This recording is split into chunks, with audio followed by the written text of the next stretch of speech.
Oubliez le terrain, écoutez l'histoire.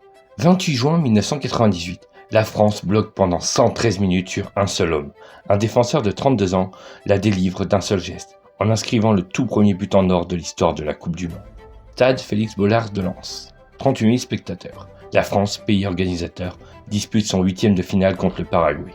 Sans Zidane, suspendu, les Bleus dominent mais butent sur un seul homme. José Luis Chilavert, le gardien le plus célèbre de l'histoire du Paraguay, arrête tout.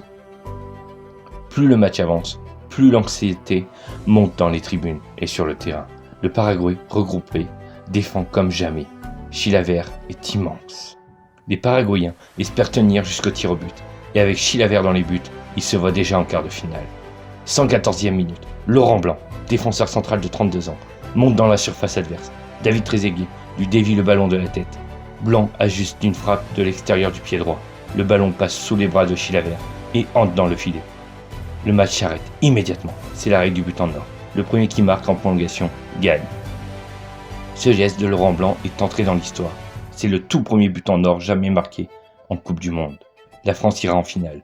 Elle sera championne du monde pour la première fois. Et tout avait commencé par ce ballon glissé sous les bras d'un gardien légendaire, un dimanche soir à Lens.